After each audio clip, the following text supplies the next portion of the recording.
आज हम William J long English literature का पार्ट थर्ड करेंगे। पार्ट फर्स्ट जहाँ हमने इंट्रोडक्शन को जाना, लिटरेचर का इंट्रोडक्शन, जहाँ हमने शैल स्टोरी पढ़ी थी। पार्ट सेकंड जहाँ हमने डार्क एज या फिर एंग्लो सेक्शन एज के बारे में जाना, वहाँ के राइटर्स जैसे बेड हैं, है ना, वहाँ की बुक्स जैसे ड्योर ऑफ लेमेंट है, वहाँ के राइटर्स बुक्स वगैरह, वहाँ का कल्चर हमने जाना। आज हम पढ़ने वाले हैं चैप्टर 3 एंग्लो नॉर्मन पीरियड। और ये एंग्लो नॉर्मन पीरियड 166 से लेकर 350 तक माना जाता है। तो आज सबसे पहले स्टोरी यहाँ हम स्टार्ट करेंगे हिस्टोरिकल इंट्रोडक्शन। तो हिस्टोरिकल इंट्रोडक्शन देखेंगे, ऐतिहासिक इंट्रोडक्शन देखेंगे इस पीरियड का।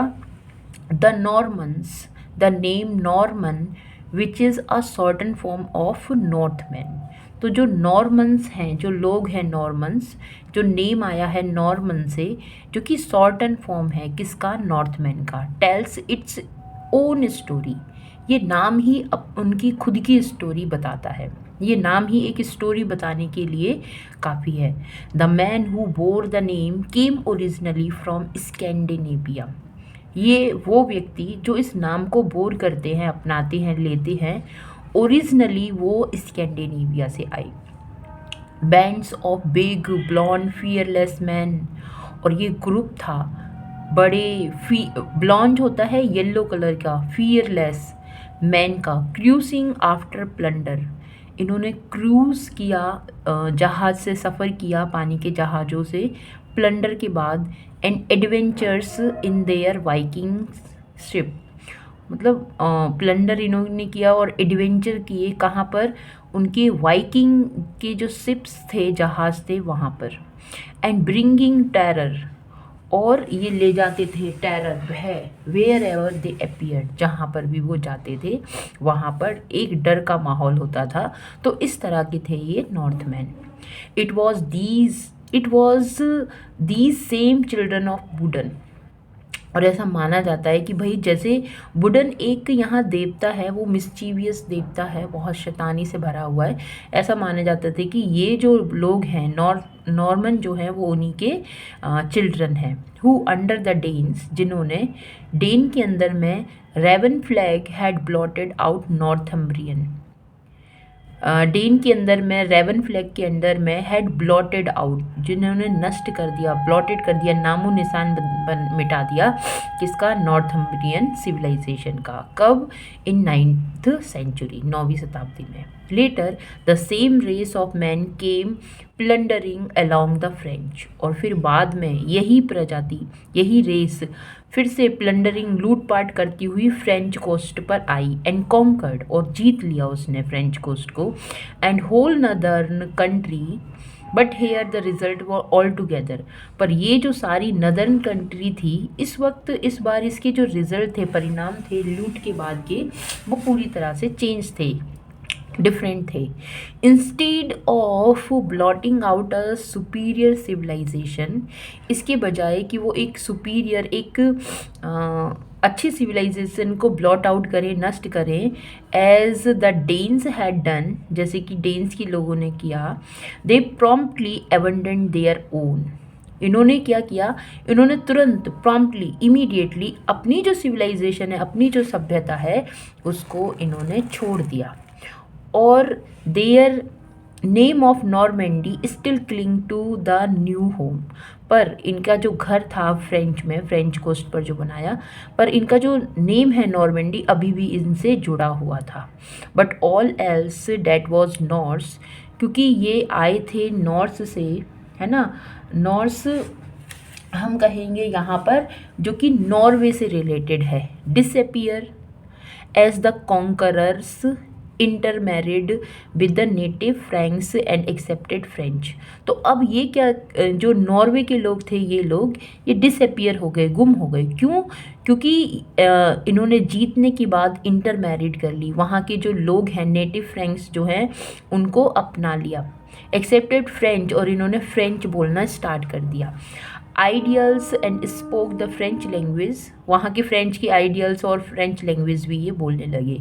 सो rapidly did they adopt and improve Roman civilisation, और एक बड़े ही तेज़ी से इन्होंने इसको अडॉप्ट कर लिया, अपना लिया और इम्प्रूव किया किसको, रोमन सिविलाइजेशन को, ऑफ द नेटिव्स दैट, जो वहाँ के निवासी थे उन लोगों को, from a rude tribe of heathen Vikings, ये जो रूट ट्राइब थी है ना हीदन वाइकिंग्स की, वाइकिंग जिनका कोई अपना रिलीजियन धर्म नहीं था, they had developed within a single century into the most polished and intellectual people in all Europe. तो यही लोग एक सेंचुरी में, लगभग 100 ईयर का टाइम पीरियड ऐसा था कि इसमें ये पूरे यूरोप में सबसे ज़्यादा इंटेलेक्चुअल और पॉलिश्ड पीपल बन गए, है ना। तो इस तरह से जो फ्रेंच रिवॉल्यूशन, फ्रेंच कल्चर जो है यहाँ पर इटली फ्रेंच में सबसे पहले यहाँ पर जो डेवलपमेंट होने लगा, तो ये भी एक कारण है इन सब का। The union of Nords and French Roman Gallic blood had here produce a race having the best quality of both. तो भाई दो अलग अलग रेसेस आपस में मिली, उनकी तो एक नई ब्रीड का जन्म हुआ और उसकी वजह से एक बेस्ट क्वालिटी मटेरियल भी मिल गया। The will power and energy of the one, the eager curiosity and vivid imagination of the other, एक की विल पावर और एनर्जी, दूसरी की क्यूरियोसिटी और विविड इमेजिनेशन, ये सारी चीज़ें हैं, मिक्सअप हो गया। When these Norman French people appeared in Anglo Saxon England, और जब ये फ्रेंच नॉर्मन पीपल अपीयर्ड होते हैं एंग्लो सेक्शन इंग्लैंड में, they brought with them 3 noteworthy things, और 3 महत्वपूर्ण इम्पॉर्टेंट चीज़ें ये अपने साथ जोड़ते हैं। अ लिवली कैल्टिक डिस्पोजिशन, एक ये है कि एक सजीव कैल्टिक डिस्पोजिशन था, पद था। Vigorous and progressive Latin civilisation थी, ऊर्जा से भरी हुई, प्रोग्रेसिव उन्नति करती हुई, एंड रोमेंस लैंग्वेज, तो ये 3 चीज़ें थी। We are to think of the conquerors therefore as they thought and spoke of themselves in the Domesday Book, and यहाँ पर हम वो जो कॉन्करर्स थे उनके बारे में सोचते हैं, है ना, अनुभव करते हैं, और इसी कारण वो क्या करने, वो अपने उनके जो थॉट थे, दे थॉट, वो सोचा करते थे, एंड स्पोक और बोला करते थे अपने बारे में, जब डूम्सडे बुक में जो हमें मिलता है ना। All their contemporary literature not as Normans but as Frenchie, that is Frenchman, ना सिर्फ उनकी उस समय की जो लिटरेचर है नॉर्मन्स में, जबकि फ्रेंच लिटरेचर में जैसे फ्रेंचमैन के नाम से, फ्रेंची के नाम से भी जानते हैं। द कॉन्क्वेस्ट, जो विजेता थे at the battle of Hasting के युद्ध में, जो कि हुआ 1066 में, the power of Harold last of the Saxon king was broken, और जो हेरोल्ड की जो पावर थी, जो कि सेक्शन किंग का लास्ट था, वो टूट गई, and William Duke of Normandy became master of England, और अब 1666 से जो विलियम है नॉर्मैंडी का, ये क्या हो गया, मास्टर हो गया, है ना, मतलब मुखिया हो गया, इंग्लैंड का किंग हो गया।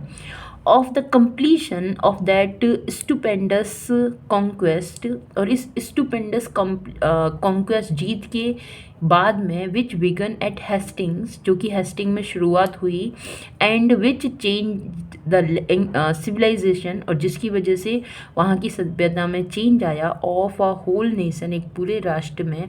This is not the place to speak, अब ये प्लेस नहीं है उसको बताने का।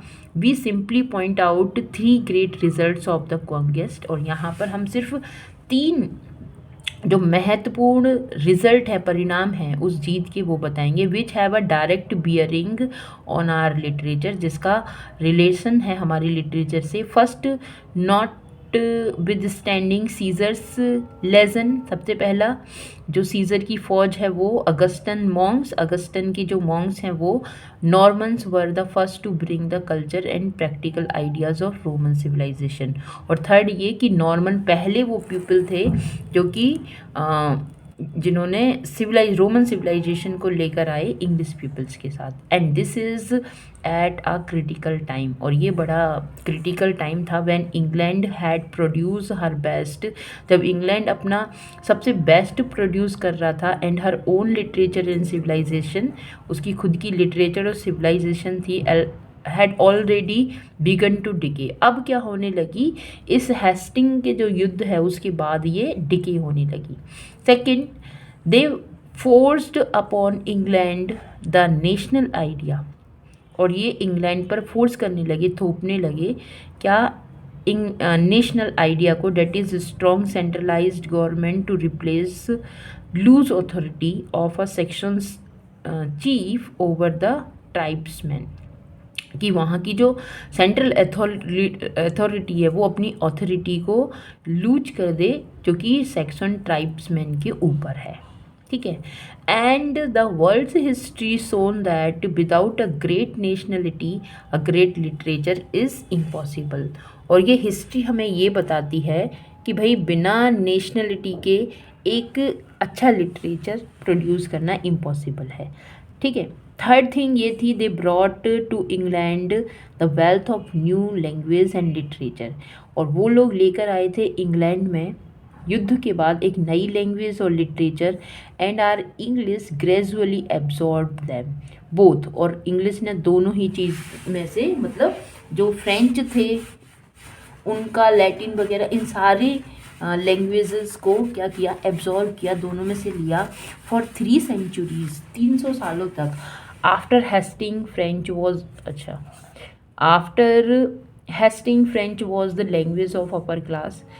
फॉर 3 सेंचुरीज, 300 सालों तक, after Hasting French was the language of upper class, जब ये जो फ्रेंच थी वहाँ पर अपर लोगों की लैंग्वेज थी, of courts and schools and literature, जो कि लैंग्वेज कोर्ट में, स्कूल्स, लिटरेचर में पढ़ाई जाने वाली, yet so tenaciously did the common people cling to their own strong speech, तो बड़ी मुश्किल से, नहीं, टीनेसियसली मीन्स दृढ़ता से, फर्मनेस के साथ वहाँ की जो कॉमन पीपल है अपनी लैंग्वेज से क्लिंग थे, जुड़े रहे, है ना, और उनके जो स्ट्रॉन्ग स्पीचेस हैं वो भी उसी में देने लगे। That in the end English absorb almost the whole body of French, और अंततः क्या हुआ, इंग्लिश ने फ्रेंच भाषा के बहुत सारे वर्ड्स को एब्जॉर्ब किया, उसको ले लिया, and became the language of the land, और वहाँ की वो लैंग्वेज बन गई। It was the welding of section and French into one speech, और ये जुड़ाव था सेक्शन लोगों का और फ्रेंच लोगों का, that produce the belt of our modern English, जिसने हमारी जो आज की मॉडर्न इंग्लिश है उसको प्रोड्यूस किया। नेचुरली सच मोमेंटस चेंजेस, ये जो चेंजेस हैं, ये जो परिवर्तन है इन आ नेशन, एक राष्ट्र में, were not brought about suddenly, ये अचानक से नहीं आई। At first Normans and Saxons lived apart in the relation of masters and servants, और सबसे पहले तो जो नॉर्मन और सेक्शंस थे वो बड़े दूर दूर रहते थे मास्टर और सर्वेंट्स के रूप में, है ना, with more or less contempt to one side and hatred in the other, बड़ी मुश्किल से एक दूसरे के साथ कंटेम्प्ट, संतुष्टिजनक रहते थे, एक दूसरे से नफरत करते थे, but in an astonishingly short time, मगर फिर भी बड़े आश्चर्यचकित रूप से कहा जाता है कि कम समय में these two races were drawn powerfully together, मगर ये दोनों ही रेस, प्रजातियाँ पावरफुल बन गई, है ना, शक्तिशाली बन गई एक साथ, like two men in different disposition who are often led into a steadfast friendship by the attraction of opposite qualities, जैसे कि दो व्यक्ति जो अलग अलग डिस्पोजिशन के हो, अलग अलग पद पर हों, who are often led into a steadfast friendship, चाहे वो रहे हों steadfast friendship में, by the attraction of opposite qualities, each supply what the other lack, मगर फिर भी वो दोनों जो हैं एक दूसरे को वो सारी चीज़ें सप्लाई करते हैं जिसकी उन्हें कमी है ना, जिसके पास जो नहीं है वो एक दूसरे को देने का काम करते हैं, तो दोनों का ही डेवलपमेंट यहाँ पर हुआ। Anglo Saxon chronicles which was continued for a century after Hastings, और हेस्टिंग्स के युद्ध के बाद में जो इनके क्रॉनिकल्स थे वो भी सेंचुरीज तक कंटिन्यू रहे, जारी रहे, बरकरार रखे। Find much to praise in the conquerors, जिसमें मिलता है कि वो बहुत ज़्यादा प्रशंसा करते हैं उन विजेताओं की। On the other hand the Normans even before the conquest, जो नॉर्मन्स है उस कॉन्क्वेस्ट के पहले ही had no great love for the French nation, पर फ्रेंच नेशन के लिए उनके मन में कोई प्यार नहीं था। आफ्टर कॉन्करिंग इंग्लैंड, इंग्लैंड को जीतने के बाद they began to regard it, उसको सम्मान देने लगे थे एज होम, अपने घर की तरह। And speedily developed a new sense of nationality, फिर इन्होंने एक राष्ट्रीयता की भावना अपने मन में जगाई थी। जॉफ्रीज पॉपुलर हिस्ट्री, है ना, जॉफ्री ऑफ मनमौथ है इनकी जो हिस्टोरिकल बुक है, written less than a century after the conquest, written लिखी गई थी इस कॉन्क्वेस्ट, इस जीत के बाद। Made conquerors and conquered alike proud of their country, और उनको इस हिस्ट्री ने जीवित रखा, है ना, उनकी देश में। By its stories of heroes, और उनकी कहानियों से, जो इनकी हीरोइक स्टोरीज थी, who curiously enough were neither Normans nor Saxons but creations of native Celts, ना कि नॉर्मन और सेक्शन की तरह बट वो नेटिव कैल्ट्स लोग थे उसकी तरह। दस डज इज लिटरेचर, और उसी तरह से जो लिटरेचर है, साहित्य है, उसने भी whether in a battle song और history often play chief role in the development of nationality, और उसी तरह से साहित्य ने भी चाहे सॉन्ग के रूप में, पोइम्स प्ले के रूप में एक चीफ रोल प्ले किया है नेशनलिटी को डेवलप करने के लिए, है ना। तो किसी देश की जो नेशनलिटी, राष्ट्रीयता डेवलप होती है तो वहाँ के जो साहित्य है उसकी वजह से डेवलप होती है। Once the mutual distrust was overcome the two races gradually united, और जब म्यूचुअल जो डिस्टेंस था अंडरस्टैंडिंग जब बढ़ी तो डिस्टेंस कम हो गया, जब ये ख़त्म हो गया, ओवरकम हो गया, तो ये जो रेसेस हैं ग्रेजुअली, धीरे धीरे यूनाइट हो गई, मिल गई। एंड आउट ऑफ दिस, और इससे union of section and Normans came the new English life and literature, और उसके बाद में इनके यूनियन से, इनके मिलने से एक नया जो है लैंग्वेज और लिटरेचर प्रोड्यूस हुआ उस लैंड पर। साहित्य की लिटरेरी आइडियल्स क्या क्या थे नॉर्मन्स के?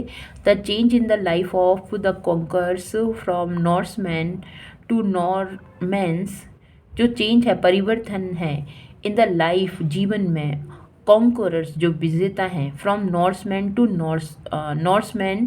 नॉर्मेंस, जो नॉर्मेंस पीपल हैं, और जो नॉर्समैन हैं, नॉर्समैन कहाँ के? नॉर्समैन जो एंशियंट नॉर्वे से जुड़े हैं वो जो लोग हैं। From Vikings to Frenchman, Viking और फ्रेंचमैन से is shown most clearly in the literature, अब ये लोग दिखने लगे स्पष्ट रूप से साहित्य में। विच दे ब्रॉड, जिसको वो लेकर आए थे, विद दैम, अपने साथ, to England, the old Norse strength and gradual, जो ओल्ड नॉर्स थे अब वो ताकतवर हुए, अब वो और ज़्यादा भव्य हुए।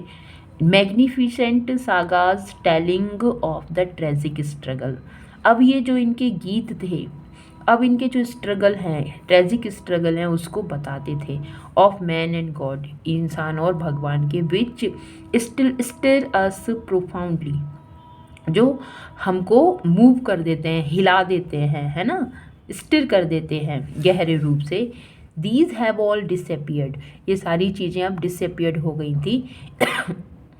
In their place is a bright, varied, talkative literature which runs to endless verses, और उसकी प्लेस पर एक नया भड़कीला, चमकीला, वेरिएड, एक अलग तरह का टॉकेटिव, बातें करने वाला literature, which runs to endless verses, जिसमें बहुत ज़्यादा वर्सेस, कविताएँ थीं, and which makes a wonderful romance out of every subject it touches, और एक वंडरफुल रोमांस जो हर एक सब्जेक्ट मैटर को छूता था वो आया।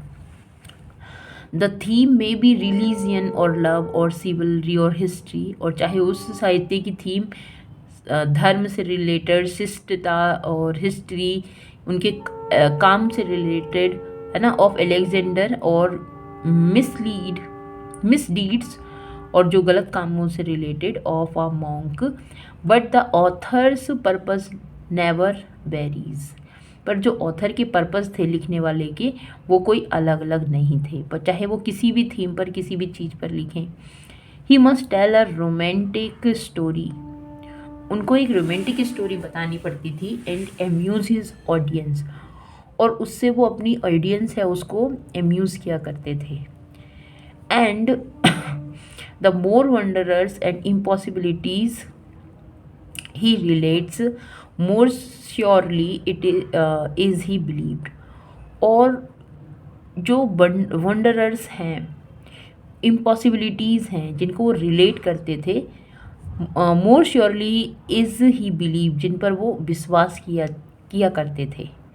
We are reminded in reading, और हमें ये याद रखना चाहिए रीडिंग में, of the native Gauls who would stop every traveller and compel him to tell a story. जो किया करते थे, जो ट्रैवलर्स थे उनको रोका करते थे और उन्हें मजबूर कंपेल किया करते थे कहानी सुनाने के लिए। एरा ही पास्ड ऑन, वहाँ से निकलने के पहले, कि भाई कोई भी ट्रैवलर है वहाँ पर आएगा तो पहले एक कहानी सुनाएगा। There was more of the Gaul than of the Norsemen in the conquerors, and far more of fancy than of thought or feelings in their literature. तो इस वजह से जो गॉल था वहाँ पर जो लोग आए थे वो तो अपने कॉन्करर्स वगैरह की कहानी सुनाते थे, फैंसी इमेजिनेटिव कहानियाँ सुनाते थे। तो जो उनके लिटरेचर की फीलिंग्स है, ये मतलब इस तरह से ये एनहेंस हुआ। If you would see this in concrete form, अगर तुम इसे देखोगे कॉन्क्रीट फॉर्म में, read the Chansons de Roland the French national epic, इसको देखना पड़ेगा, यहाँ पर ये सारी कहानियाँ मिलती हैं। First put into the literary form, जिनको लिटरेरी फॉर्म में सबसे पहले लाया गया था, in contrast with Beowulf which voices the Saxons thought and feeling before the profound mystery of human life. जैसे कि जो है ना ब्यूवुल्फ, उससे डिफरेंट है, उससे कंट्रास्ट रखती है, जिसमें सेक्शंस के जो थॉट्स और फीलिंग थी, है ना, गहरी रूप से जो मिस्ट्री है ह्यूमन लाइफ की उसको बताया गया है, इससे अलग थी। It is not our purpose to discuss the evident merits और the serious defects of Norman French literature. तो राइटर यहाँ बोलते हैं कि ये उनका ये पर्पस इस साक्ष्य को यहाँ पे उसकी गलतियाँ, खामियाँ, है ना, को दर्शाना नहीं है, उनकी डिफेक्ट्स को, नॉर्मल फ्रेंच पीपल की जो लिटरेचर है, but only to point out two facts which impress the sudden student. पर दो फैक्ट्स है जो स्टूडेंट्स को इम्प्रेस करते हैं, namely that Anglo Saxon literature was at one time enormously superior to the French. सबसे पहले एंग्लो सैक्सन लिटरेचर सुपीरियर थी फ्रेंच में, and that the latter was its evident inferiority, और बाद में इसके जो इविडेंट मिले हैं वो इन्फीरियरिटी के मिले हैं। एब्सोल्युटली रिप्लेस द फॉर्मर, और पहले को रिप्लेस करती है। The fact is too often ignored, ये फैक्ट अक्सर इग्नोर किया जाता है, सेज प्रोफेसर स्कोफील्ड के द्वारा ऐसा कहा गया है, that before 1066 Anglo Saxon had a body of native literature distinctly superior to any which the Normans or French could boast at that time। तो भाई पहले जो एंग्लो सेक्शन की जो नेटिव लिटरेचर था वो इन दोनों से वास्तव में ही क्या था, सुपीरियर था। Their prose especially was unparalleled, जबकि उनका जो प्रोज वर्क है वो अनपैरेलल्ड है।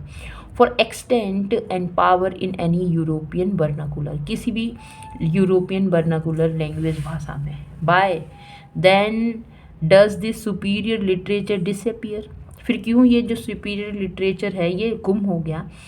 एंड फॉर नियरली 3 सेंचुरीज़, और 300 सालों तक फ्रेंच रिमेन सुप्रीम, और फ्रेंच जो है, फ्रेंच लैंग्वेज जो सुप्रीमेसी लेकर आई वो सुप्रीम बनी रही। So much so that writers on English soil, इस तरह से जो लेखक हैं इंग्लिश सॉइल पर, इंग्लिश धरती पर, even when they do not use the French language, जब वो फ्रेंच लैंग्वेज भी नहीं जानते थे, स्टिल स्लैविशली कॉपी फ्रेंच मॉडल्स। तो यहाँ क्वेश्चन मार्क लगाया हुआ है। तो क्या वो ऐसा किया करते थे कि उनको कॉपी किया करते थे इंग्लिश पीपल फ्रेंच मॉडल्स की? To understand this curious phenomena, it is necessary only to remember the relative conditions of the two races. इस फिनोमिना, इस तथ्य को जानने के लिए इन दोनों रेसेस की जो रिलेटिव कंडीशन है उसकी स्टडी करनी पड़ेगी। Who lived side by side in England, जो इंग्लैंड में साथ साथ रहा करती थी। On the other hand the Anglo Saxon were a conquered people, Anglo Saxon जीते हुए लोग थे। Without liberty a great literature is impossible, और बिना किसी लिबर्टी के एक अच्छा साहित्य इम्पॉसिबल है। On the one hand the Anglo Saxon was a conquered people, है ना, क्योंकि इस एंग्लो सेक्शन जो थे कॉन्कर्ड थे, जीते हुए थे, इसलिए उनके समय का जो लिटरेचर है वो बेस्ट था। और वो कहते हैं कि भाई बिना लिबर्टी के एक अच्छा लिटरेचर नहीं लिखा जाता। The inroads of the Danes and their own tribal wars had already destroy much of their writings, पर इन डेन्स ने, है ना, इन ट्राइब्स ने क्या किया था, इन एंग्लो सेक्शन के जो वर्क हैं उनको डिस्ट्रॉय कर दिया था। And their new condition of servitude they could hardly preserve what remained, पर अब यहाँ पर इनके अंडर वर्क करते हुए, है ना, ये अपना लिटरेचर को बड़ी मुश्किल से ही प्रिजर्व कर पाए।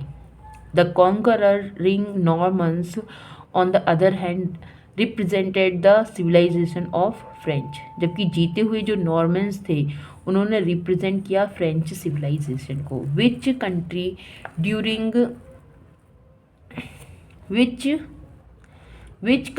During the early middle ages, जो राष्ट्र मध्यकालीन मिडिल एज की स्टार्टिंग में was literary and educational centre of Europe, जो कि साहित्य के और शिक्षा के सेंटर बन गए थे यूरोप में। They came to England at a time when the idea of nationality was dead, वो उस वक्त इंग्लैंड में आए जब वहाँ पर जो आइडिया है नेशनलिटी का वो मर चुका था।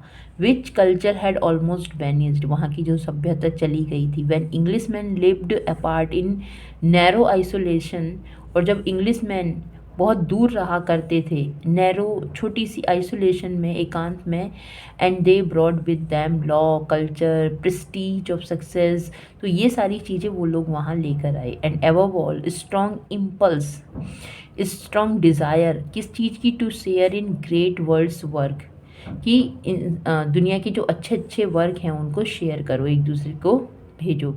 And to join in a moving currents of world history के जो करंट है, धारा है, उसमें जुड़ने का। Small wonder then that the young Anglo Saxon felt the quickening of this new life and turn naturally to cultured and progressive Normans as their literary models. और इसी तरह से जल्द ही ये जो लोग थे एंग्लो सेक्शन, वो टर्न हो गए अपने आप ही, है ना, उन्होंने अपनी कल्चर, अपना सब कुछ टर्न कर लिया, किसमें, प्रोग्रेसिव होते हुए नॉर्मन्स में। ठीक है, तो आज के लिए इतना ही। We will see literature in Norman period in next lecture. So thanks for watching. Thank you.